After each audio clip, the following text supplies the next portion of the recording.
ಮುಗ್ಧ ಹೆಣ್ಣು ಮಕ್ಕಳ ಮೇಲೆ ಹೆಚ್ಚಿನ ದೌರ್ಜನ್ಯ ಗ್ರಾಮೀಣ ಪ್ರದೇಶಗಳಲ್ಲಿ ಹೆಚ್ಚುತ್ತಾ ಇದೆ ಕಾಮುಕರ ಕಾಟ.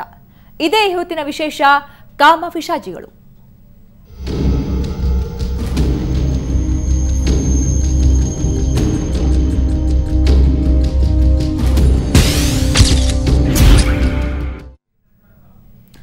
ನಿರ್ಭಯ ಪ್ರಕರಣದ ನಂತರ ಕೇಂದ್ರ ಸರ್ಕಾರ ಅತ್ಯಾಚಾರ ಪ್ರಕರಣಗಳನ್ನು ತಡೆಗಟ್ಟೋಕೆ ವಿಶೇಷ ಕಾನೂನನ್ನೇ ರೂಪಿಸಿದೆ. ಆದರೂ ನಿತ್ಯ ಹೆಣ್ಣು ಮಕ್ಕಳ ಮೇಲೆ ದೌರ್ಜನ್ಯ ಪ್ರಕರಣಗಳು ಹೆಚ್ಚಾಗ್ತಲೇ ಇದೆ. ಯುವತಿ ಮೇಲೆ ಮಾನಭಂಗ ಎಸಗಿದ್ದಲ್ಲದೆ ಮೊಬೈಲ್ನಲ್ಲಿ ಅಶ್ಲೀಲ ವಿಡಿಯೋ ಚಿತ್ರೀಕರಣ ಮಾಡಿದ ಘಟನೆ ಬೆಳಗಾವಿ ಜಿಲ್ಲೆಯಲ್ಲಿ ತಡವಾಗಿ ಬೆಳಕಿಗೆ ಬಂದಿದೆ.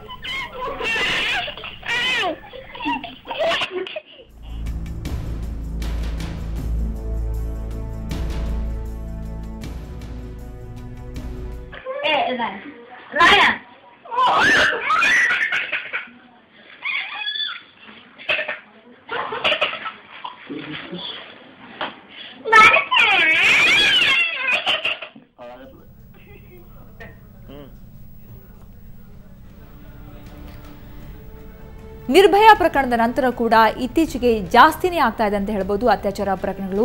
ಹೆಣ್ಣು ಮಕ್ಕಳ ಮೇಲೆ ಕಾಮ ದೃಷ್ಟಿಯಿಂದ ಕಾಣುವಂತಹ ಇಂತಹ ಕಾಮಪಿಶಾಚಿಗಳ ಒಂದು ದೌರ್ಜನ್ಯಕ್ಕೆ ಅನೇಕ ಹೆಣ್ಮಕ್ಳು ಬಲಿಯಾಗ್ತಾ ಇದ್ದಾರೆ. ಇಂತಹ ಒಂದು ಪ್ರಕರಣ ಈಗ ತಡವಾಗಿ ಬೆಳಕಿಗೆ ಬಂದಿರುವಂಥದ್ದು.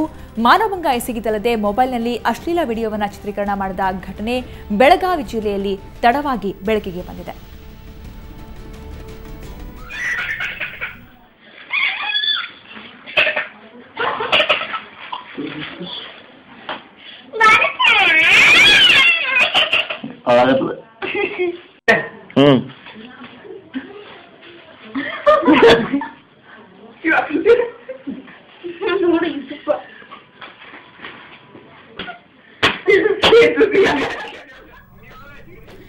ಬೆಳಗಾವಿ ಜಿಲ್ಲೆಯ ಗೋಕಾಕ್ ಪಟ್ಟಣದ ಹೊರವಲಯದ ಮನೆಯೊಂದರಲ್ಲಿ ಯುವತಿಯ ಮಾನಭಂಗ ಮತ್ತು ಅಶ್ಲೀಲ ವಿಡಿಯೋ ಚಿತ್ರೀಕರಣ ಮಾಡಲಾಗಿದೆ. ಈ ವಿಡಿಯೋ ಸಾಮಾಜಿಕ ಜಾಲತಾಣಗಳಲ್ಲಿ ಹರಿದಾಡ್ತಾ ಇದೆ. ಆಮೇಲೆ ನಾನೇನ್ ಮಾಡಿದೆ, ಮನೆ ಕಡೆಗೆ ಬಂದೆ. ನೀನ್ ಬರ್ಬೇಡ ಅಂದ್ರೆ ಬರ್ತೀಯಲ್ಲ, ನಮ್ಮ ಅಪ್ಪಗೆ ಹೇಳ್ತೀನಿ ತಡಿ, ನಮ್ಮ ಅಮ್ಮಗೆ ಹೇಳ್ತೀನಿ ತಡಿ, ನಾವ್ ಹೇಳ್ದಂಗ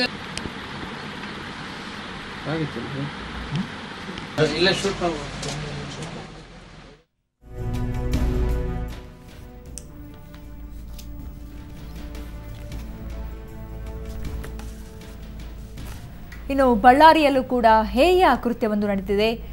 ಬಳ್ಳಾರಿ ಜಿಲ್ಲೆ ಸಂಡೂರು ತಾಲೂಕಿನ ಬೊಮ್ಮಘಟ್ಟದಲ್ಲಿ ಅಮಾಯಕ ಯುವತಿ ಮೇಲೆ ಅತ್ಯಾಚಾರ ಎಸಗಲಾಗಿದೆ. ನಾನೇನ್ ಮಾಡಿದೆ, ಮನೆ ಕಡೆಗೆ ಬಂದೆ. ನೀನ್ ಬರ್ಬೇಡ ಅಂದ್ರೆ ಬರ್ತೀಯಲ್ಲ, ನಮ್ಮ ಅಪ್ಪಗೆ ಹೇಳ್ತೀನಿ ತಡಿ, ನಮ್ಮ ಅಮ್ಮಗೆ ಹೇಳ್ತೀನಿ ತಡಿ, ನಾವ್ ಹೇಳ್ದಂಗ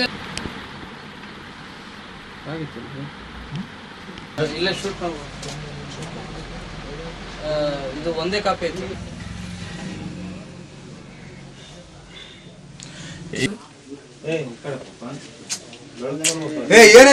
ಮಾಡ್ತೀವಿ ಸರ್. ಹೇಳೋದೆ ನಾನೇನಂತ ಹೇಳೋದೆ.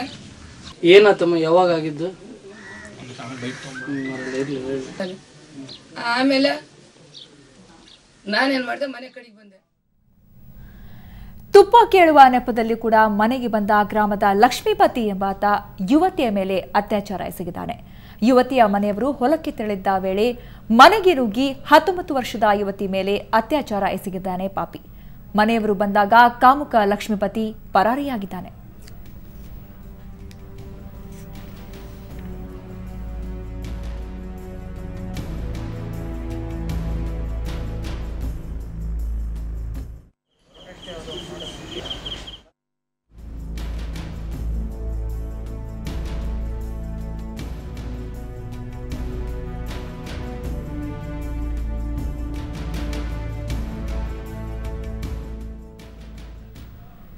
ಇನ್ನು ಬಳ್ಳಾರಿಯಲ್ಲಿ ನೀವು ನೋಡ್ತಾ ಇದ್ರಿ, ಬಳ್ಳಾರಿಯ ಸಂಡೂರು ತಾಲೂಕಿನ ಬೊಮ್ಮಘಟ್ಟದಲ್ಲೂ ಕೂಡ ಯುವತಿಯ ಮೇಲೆ ಅತ್ಯಾಚಾರ ಮಾಡಿದ್ರು.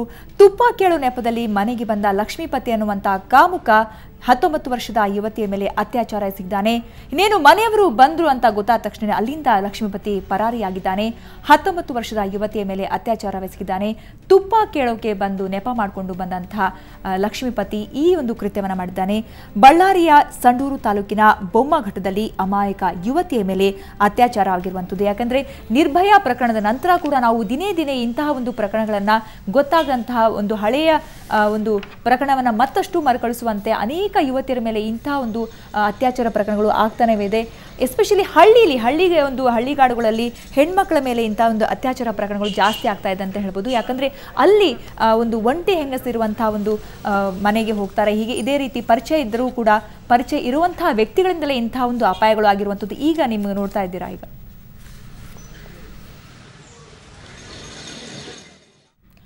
ಇನ್ನು ಕೋಲಾರದಲ್ಲಿ ಉಪನ್ಯಾಸಕನೇ ಕಾಮ ಪಿಪಾಸುವಾಗಿದ್ದಾನೆ. ಬಿಎಡ್ ವಿದ್ಯಾರ್ಥಿನಿಯರಿಗೆ ಅಶ್ಲೀಲ SMS ಕಳುಹಿಸಿ ಮಾನಸಿಕ ಕಿರುಕುಳ ಕೊಟ್ಟು ಪೊಲೀಸರ ಅತಿಥಿಯಾಗಿದ್ದಾನೆ. ಕೋಲಾರದ ಆರ್ವಿ ಬಿಎಡ್ ಕಾಲೇಜಿನ 6 ವಿದ್ಯಾರ್ಥಿನಿಯರಿಗೆ ಅಶ್ಲೀಲ ಮೆಸೇಜ್ ಹಾಗೂ ಕರೆ ಮಾಡಿ ಲೈಂಗಿಕ ಕಿರುಕುಳ ಕೊಡ್ತಾ ಇದ್ದ ಉಪನ್ಯಾಸಕನ ಹೆಸರು ಅಮರನಾರಾಯಣ್. ಈ ಹಿಂದೆ ಮುಳಬಾಗಿಲು ದೇವನಾಯನ ಸಮುದ್ರದಲ್ಲಿ ಉಪನ್ಯಾಸಕನಾಗಿದ್ದಾಗ ವಿದ್ಯಾರ್ಥಿನಿಯರಿಗೆ ಲೈಂಗಿಕ ಕಿರುಕುಳ ಕೊಟ್ಟ ಆರೋಪ ಕೇಳಿಬಂದಿತ್ತು. ನಂತರ ಈತನನ್ನ ಉಡುಪಿ ಜಿಲ್ಲೆಯ ಕಾಪು ಬಳಿ ಸರ್ಕಾರಿ ಪದವಿ ಪೂರ್ವ ಕಾಲೇಜಿಗೆ ವರ್ಗಾವಣೆ ಮಾಡಲಾಯಿತು. ಸರ್ಕಾರದ ಆದೇಶದಂತೆ ಉಪನ್ಯಾಸಕರಿಗೆ ಬಿಎಡ್ ಮಾಡಲು ಅವಕಾಶ ನೀಡಿತ್ತು. ಅದರಂತೆ ಉಪನ್ಯಾಸಕ ಅಮರನಾರಾಯಣ್ ಕೋಲಾರದ ಆರ್ವಿ ಬಿಎಡ್ ಕಾಲೇಜಿನಲ್ಲಿ ತರಬೇತಿ ಪಡಿತಾ ಇದ್ದ. ಇಲ್ಲೂ ಕೂಡ ಹಳೆ ಚಾಳಿಯನ್ನ ಮುಂದುವರೆಸಿದ್ದಾರೆ.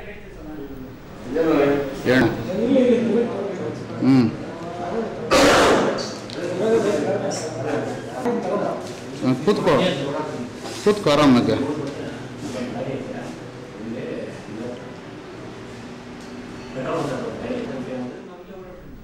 ನೀವು ನೋಡ್ತಾ ಇದ್ದೀರಾ ವಿಜುವಲ್ಸ್ ನಲ್ಲಿ ಇರುವಂತಹ ಈ ಅಮರ್ ನಾರಾಯಣ್ ಅನ್ನುವಂತಹ ವ್ಯಕ್ತಿ ಕೋಲಾರದಲ್ಲಿ ಉಪನ್ಯಾಸಕನಾಗಿದ್ದ. ಈಗ ಬಿಎಡ್ ಒಂದು ತರಬೇತಿ ಪಡೆಯೋದಕ್ಕೆ ಅಂತ ಬಂದವನು ಬಿಎಡ್ ತರಬೇತಿ ಪಡೆಯೋದರ ಬದಲು ವಿದ್ಯಾರ್ಥಿನಿಯರಿಗೆ ಅಶ್ಲೀಲ SMS ಕಳಿಸುವಂಥದ್ದು ಅಥವಾ ಲೈಂಗಿಕವಾಗಿ ಕಿರುಕುಳ ಮಾಡ್ತಾ ಇರುವಂಥದ್ದು, ಕರೆ ಮಾಡಿ ಅವರಿಗೆ ಕಿರುಕುಳ ಕೊಡ್ತಾ ಇದ್ದ. ಸೊ ಈ ಉಪನ್ಯಾಸಕ ಈಗ ಅಂಧರಾಗಿದ್ದಾನೆ, ಯಾಕಂದ್ರೆ ಪೊಲೀಸರ ಅತಿಥಿಯಾಗಿದ್ದಾನೆ. ವಿದ್ಯಾರ್ಥಿನಿಯರ ದೂರಿನ ಹಿನ್ನೆಲೆಯಲ್ಲಿ ಆರೋಪಿ ಅಮರ್ ನಾರಾಯಣನನ್ನ ಪೊಲೀಸರು ಬಂಧಿಸಿದ್ದಾರೆ. ಕೋಲಾರ ಗ್ರಾಮಾಂತರ ಪೊಲೀಸರು ಆರೋಪಿಯ ವಿಚಾರಣೆಯನ್ನ ಕೂಡ ಮಾಡ್ತಾ ಇದ್ದಾರೆ. ಈ ಒಂದು ಅಮರ್ ನಾರಾಯಣ್ ಅನ್ನುವಂತಹ ವ್ಯಕ್ತಿ ಈ ಹಿಂದೆ ಕೋಲಾರದಲ್ಲಿ ಉಪನ್ಯಾಸಕನಾಗಿದ್ದ. ನಂತರ ಇಂಥ ಒಂದು ಈ ಕೃತ್ಯದಿಂದಾಗಿನೇ ಈ ವ್ಯಕ್ತಿ ಕಾಪುಗೆ ವರ್ಗಾವಣೆ ಆದ. ಕಾಪುಗೆ ಅಲ್ಲಿ ವರ್ಗಾವಣೆ ಆದ ನಂತರ ಮತ್ತೆ ಬಿಎಡ್ ತರಬೇತಿ ಪಡೆಯುವ ಒಂದು ಹಿನ್ನೆಲೆಯಲ್ಲಿ ಕೋಲಾರದ ಆರ್ವಿ ಬಿಎಡ್ ಕಾಲೇಜಿನಲ್ಲಿ ತರಬೇತಿಗೆ ಅಂತ ಬಂದ. ಆದರೆ ಅಲ್ಲಿ ತರಬೇತಿ ಪಡೆಯೋ ಬದಲು ವಿದ್ಯಾರ್ಥಿನಿಯರಿಗೆ ಲೈಂಗಿಕ ಕಿರುಕುಳ ಕೊಡೋದಕ್ಕೆ ಶುರು ಮಾಡ್ದ. ಕರೆ ಮಾಡೋದು, ಅವರಿಗೆ ಲೈಂಗಿಕವಾಗಿ ಕಿರುಕುಳವನ್ನು ಕೊಡೋದು, ಅಶ್ಲೀಲ ಮೆಸೇಜನ್ನು ಕಳಿಸೋದು, ಇಂಥ ಒಂದು ಕೃತ್ಯದಿಂದಾಗಿ ಅನೇಕ ನೊಂದ ವಿದ್ಯಾರ್ಥಿನಿಯರು ಅಮರ್ ನಾರಾಯಣ ವಿರುದ್ಧ ದೂರು ಕೊಟ್ಟರು. ಈ ಹಿನ್ನೆಲೆಯಲ್ಲಿ ಅಮರ್ ನಾರಾಯಣನ್ನ ಪೊಲೀಸರು ಬಂಧಿಸಿ ಈಗ ವಿಚಾರಣೆ ಮಾಡ್ತಾ ಇದ್ದಾರೆ.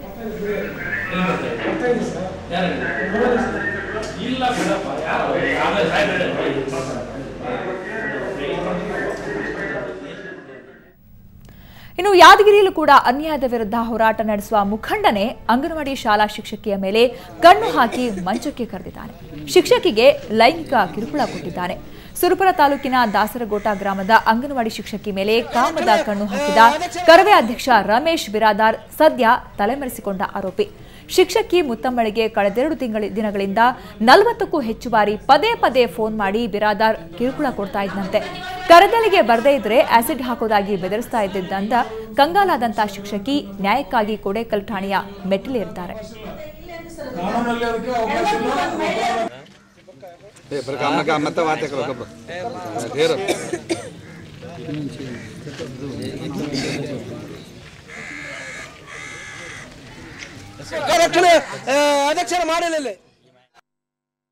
ಅವರು ರಮೇಶ್ ಬಿರಾದಾರ್ ಅಂತ ಕೊಡೇಕಲ್ನಲ್ಲಿ ರಕ್ಷಣಾ ವೇದಿಕೆ ಅಧ್ಯಕ್ಷ ಅದಾರಂತ ಅವರು ಈ ಥರ ಫೋನ್ ಮಾಡ್ಕೇರಿ ಹೇಳ್ತಾ ಇದ್ದಾರೆ.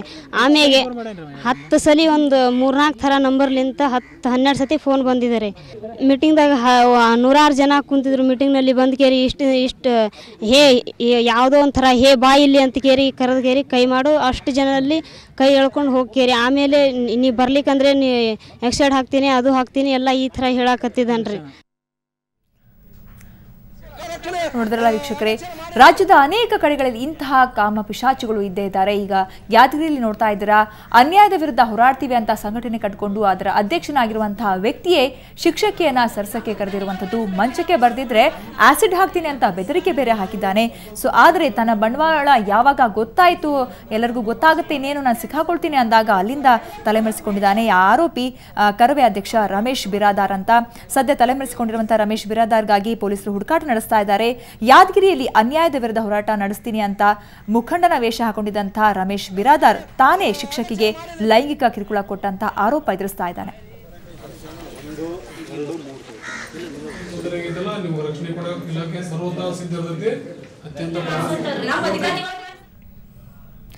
ನೋಡಿದ್ರಲ್ಲ ವೀಕ್ಷಕರೇ, ರಾಜ್ಯದ ಅನೇಕ ಕಡೆ ಇಂತಹ ಅನ್ಯಾಯಗಳು ನಡೀತಾನೆ ಇದೆ. ಮಹಿಳೆಯರ ಮೇಲೆ ದೌರ್ಜನ್ಯಗಳು ನಿರಂತರವಾಗಿ ನಡೀತಾನೆ ಇದೆ. ಈ ಅತ್ಯಾಚಾರ ಅನ್ನುವಂತಹ ಒಂದು ಮಾಡೋಕೆ ಬರುವಂತಹ ಮಹಿಳೆಯರ ಮೇಲೆ ದೌರ್ಜನ್ಯ ಮಾಡುವಂತಹ, ಕಿರುಕುಳ ಕೊಡುವಂತಹ ಎಲ್ಲ ಗಂಡಸರಿಗೂ ಕೂಡ ಮೊದಲು ಬುದ್ಧಿ ಕಲಿಸಬೇಕು. ಇಂಥ ಒಂದು ಘಟನೆಗಳು ಆಗದಿರೋ ಹಾಗೆ ತಡೆಗಟ್ಟಬೇಕು ಅಂತ ಹೇಳ್ತಾ ಈ ಒಂದು ವಿಶೇಷ ಕಾರ್ಯಕ್ರಮವನ್ನು ಮುಗಿಸ್ತಾ ಇದ್ದೀನಿ. ನೇರ, ದಿಟ್ಟ, ನಿರಂತರ ಸುದ್ದಿಗಾಗಿ ನೋಡ್ತಾ ಇರಿ ಸುವರ್ಣ ನ್ಯೂಸ್.